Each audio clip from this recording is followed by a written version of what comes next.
मुसाफिर cafe नाम की किताब उपन्यास प्रकाशित हुई थी। जब मैंने इसको पढ़ा था तो मैं इसको पढ़ के बहुत अच्छा महसूस कर रहा था और मैंने तुरंत इनके लेखक जो मेरे परिचित भी हैं, मेरे मित्र भी हैं, दिव्य प्रकाश दुबे, उनको मैंने एक संदेश भी भेजा था और उनको थैंक्स बोला था कि आपने इतना अच्छा उपन्यास लिखा है जो मर्मस्पर्शी है, जो दिल को छूता है। बहुत समय बाद उसी किताब पर आधारित एक वेब सीरीज़ आती है नेटफ्लिक्स पे, मुसाफिर कैफ़े, 8 एपिसोड्स की। विक्रांत मैसी इसमें लीड कैरेक्टर में है और साथ में है वेदिका पिंटो सुधा के तौर पे और महिमा प्रीति के तौर पे। एक लव ट्रायंगल है जो मुसाफिर कैफ़े के 8 एपिसोड्स को कैरी करता है। एक्टिंग वाइज कैसा है, स्टोरी वाइज कैसा है, प्रोड्यूसर विक्रांत मैसी इसमें खुद बने हैं, डायरेक्शन कैसा किया गया है, कितना इम्प्रोवाइज़ किया गया रियल कहानी से। जब इस वेब सीरीज़ की घोषणा की गई, ट्रेलर रिलीज़ हुआ तो मुझे डर था कि जो मैंने उपन्यास पढ़ा है उसको कहीं स्पॉइल ना कर दे, उस फीलिंग को ख़राब ना कर दे, क्योंकि किसी भी अच्छे एक उपन्यास को पढ़ने के बाद उससे एक लगाव हो जाता है, अटैचमेंट हो जाता है और वही अटैचमेंट मुझे मुसाफिर कैफ़े से था। लेकिन देखने के बाद मैं सांस ले सकता हूँ, तसल्ली में हूँ कि ऐसा कुछ भी नहीं है।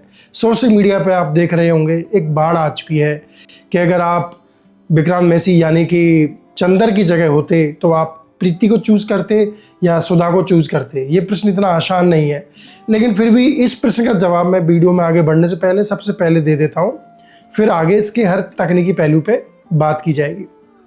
देखिए, सुधा जो है वो सामने वाले यानी कि चंदर की जो सपने हैं, जो उसकी काबिलियत है, वो जो करना चाहता है, उसकी जो खोज है स्वयं की, उसको पाने में उसकी मदद करती है, उसको मिलवाने की खुद से कोशिश करती है और वो खुद के सपनों को लेके भी बहुत क्लियर है कि उसको क्या करना है। उसके फादर नहीं है, उसको मुंबई जाना है, उसको लॉ फर्म खोलनी है।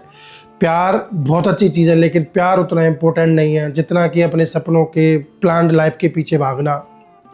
दूसरी तरफ उसको एक समय के बाद प्रीति मिलती है जो ये कहती है उससे एक समय पे आके चंदर से कि प्यार इवॉल्व भी तो हो सकता है, सपने बदल भी तो सकते हैं, सपने इवॉल्व भी तो हो सकते हैं प्यार की खातिर। और वो एक ट्रैवलर होती है, तो प्रीति चंदर के साथ मिलकर मुसाफिर कैफ़े की संकल्पना को पूरा करती है, उसको बनाती है, उसको प्रचार करती है, उसको चंदर के सपने को पूरा करने में मदद करवाती है। वहीं सुधा जो है उसको वो फ्यूल दे के जाती है, उसको छोड़ के चली जाती है। तो मुझसे अगर पूछा जाए तो मैं किसको चूज़ करूँगा? मैं चूज़ करूँगा प्रीति को। इसके कारण ये है कि प्यार चंदर की ज़िंदगी में सबसे इम्पोर्टेंट होता है और यही बात वो सुधा को बोलता है जाते हुए वक्त के सपने बदल भी तो सकते हैं। एक सरल भाषा में कहें तो प्राथमिकताएं बदल भी तो सकती हैं समय के साथ, इवॉल्व भी तो हो सकती हैं चीज़ें, और यही चीज़ प्रीति में होती है। लेकिन एंड में एक बहुत भारी भरकम ट्विस्ट है, जो एंडिंग है उसको लेके बहुत क्रिटिसाइज़ किया जा रहा है मुसाफिर कैफ़े को कि यार ये कैसी एंडिंग है, अधूरी एंडिंग है। बट एक सिनेमेटिक व्यू से देखूँ, एक डायरेक्टर, एक स्क्रिप्ट राइटिंग पर्सपेक्टिव से देखूँ तो एंडिंग मुझे तो अच्छी लगी, जो आपको बहुत सारे थॉटफुल चीज़ों के साथ छोड़ती है, बहुत सारे डाउट्स के साथ छोड़ जाती है, बहुत सारे क्वेश्चंस के साथ छोड़ जाती है कि आखिर चंदर किसको चुनेगा, सुधा को चुनेगा या प्रीति को चुनेगा। बहुत सिंपल सी हैप्पी एंडिंग तो हमारे बॉलीवुड में होती रही है, सिनेमा में होती रही है। तो यार मैं उस तरह की एंडिंग्स को पसंद नहीं करता हूँ जो ऑडियंस के प्लीज़ करने के लिए की जाती है। मैं उस एंडिंग को पसंद करता हूँ जो स्टोरी डिमांड करती है। तो इसमें जो एंडिंग की गई है वो स्टोरी की डिमांड के अनुसार है। बहरहाल I will choose any time Preeti over Sudha. Sudha ने मेरी खोज करवाई, मुझे पहचाना, मुझे मेरे सपनों से मिलवाया, मुझे धक्का दिया, दैट इज़ ओके, बट उसने प्यार को नहीं चुना था। That is my question. Preeti प्यार को चुन रही है ओवर एवरीथिंग।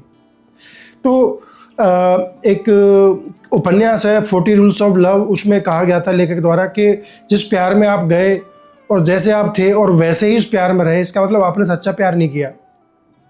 अगर आप नहीं बदले प्यार में रह के तो आपने सच्चा प्यार नहीं किया, आपने प्यार ही नहीं किया। मैं तो उस फिलॉसफी का आदमी हूँ। बहरहाल अब बात करते हैं एक्टिंग की। सबसे पहले बात विक्रांत मैसी की। विक्रांत मैसी ने हालांकि बोला था कि वो ब्रेक ले रहे हैं, लेकिन उसके बाद धड़ाधड़ 4 रिलीज़ उनके आ चुके हैं और सब में बेटर उनकी परफॉर्मेंस रही है। और इसमें अगर मुझे चुनना पड़े वेदिका पिंटो, महिमा और विक्रांत मैसी में से तो किसने एक नंबर 1 एक्टिंग की है, तो 3 की मैं बात बता देता हूँ। ऐसे रैंकिंग करना तो अच्छी बात नहीं है, लेकिन हमारा काम ही यही है कि हमें रैंकिंग करनी पड़ती है। तो मुझे चुनना पड़े तो नंबर 1 पे you will be surprised that Vikrant Massey को मैं नंबर 1 पे नहीं रख रहा हूँ। एक्चुअली वेदिका पिंटो ने जो सुधा का किरदार निभाया है that is more fascinating, more relative, more authentic मेरी नज़रिए से। मुझे सुधा का किरदार जो वेदिका पिंटो निभा रही हैं वो ज़्यादा अच्छा लगा बजाय विक्रांत मैसी। विक्रांत मैसी मुझे रोल में उतने डूबे हुए, उतने ज़्यादा डीप नहीं लगे। कई जगह वो बहुत बेहतरीन परफॉर्मेंस देते हैं, कई जगह उनका चंदर सच में बाहर आता है, कनेक्शन फील होता है। बट ज़्यादातर 8 एपिसोड्स में मुझे वेदिका पिंटो यानी कि सुधा का किरदार बहुत ज़्यादा ऑथेंटिक लगता है और मुझे किरदार में घुसी हुई नज़र आती है। महिमा का किरदार प्रीति के तौर पे बहुत प्यारा है, बहुत क्यूट है। आप सुधा को चुनो या प्रीति को चुनो, बट आई कैन गारंटी कि आप एंड में प्रीति के साथ प्यार में पड़ जाएंगे। आप प्रीति से प्यार मोहब्बत करने लगेंगे। यू विल स्टार्ट लाइकिंग हर। उसका कैरेक्टर इस तरीके का है। Being a man everyone wants Preeti in their life.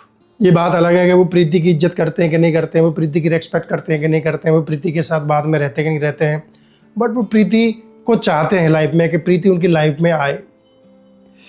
और Vikrant Massey as a producer इसमें कैसे हैं, उन्होंने एक इंटरव्यू में बोला भी है कि हाँ there was tough time and now I can understand more better producers की मजबूरियाँ क्या होती हैं सेट्स पे। हम उनको पहले गालियाँ देते थे, पर अब मैं उनको गालियाँ नहीं दूंगा। तो कहानी बहुत प्यारी है। प्रकाश दुबे ने उपन्यास ही बहुत अच्छा लिखा था। गुनाहों का देवता, उसमें चंदर और सुधा का कैरेक्टर है, कालजयी कैरेक्टर्स हैं। और गुनाहों के देवता की ही कहानी को लगभग अलग तरीके से एक नई सोच के साथ मुसाफिर कैफ़े में पिरोया था देव प्रकाश दुबे ने। हालांकि अगर आप उनसे स्ट्रिक्ट क्वेश्चन करो तो शायद वो उस बात से नकार दें कि कैरेक्टर के नाम भले ही गुनाहों के देवता से हो सकता है, but this story has nothing to do with Gunahon ke Devta. But as a reader I can sense it, this is influenced inspired by the Gunahon ke देवता। सो अच्छी है, बहुत लाइट है। दिन ख़त्म हो जाने के बाद देखें, बिंज वॉच की जा सकती है, एक बार में देखी जा सकती है। 30 मिनट, 40 मिनट, 45 मिनट के इसके एपिसोड्स हैं और एक बार में ख़त्म करोगे तो ज़्यादा मज़ा आएगा। सब कुछ छोड़ छाड़ के दिमाग को फ्री करके इस वेब सीरीज़ को देखना। कहानी बहुत अच्छी है, डायरेक्शन अच्छा किया गया है, एक्टिंग बहुत अच्छी की गई है। बीच में छोटे छोटे रोल हैं इम्पोर्टेंट एक्टर्स के, वो मैं स्पॉइल नहीं करना चाहता हूँ। आप मुसाफिर कैफ़े देखें और ख़ुद ही जज करें। एक प्यारी सी खूबसूरत सी दिल को छूने वाली वेब सीरीज़ है। और दिव्य प्रकाश दुबे के वो मैं व्यक्तिगत तौर पे बधाई देना चाहता हूँ कि वेल डन, एक और आपके अचीवमेंट जुड़ गया है। आपने मणिरत्नम जैसे निर्देशकों के साथ काम पहले ही कर लिया है, जिनमें ऐश्वर्या जैसे बड़े स्टार जो है काम कर चुके हैं। और अगेन विक्रांत मैसी लीड द्वारा एक मुसाफिर कैफ़े वेब सीरीज़ आना आपके उपन्यास में, ये एक और बड़ी उपलब्धि है, एक और बड़ा अचीवमेंट है आपके कैरियर में। सो आगे आने वाले प्रोजेक्ट्स के लिए best of luck and congratulations. And guys जाइए इसको देखिए। एंड आप चैनल पर नए हैं तो please subscribe the channel for such videos and reviews. Thank you.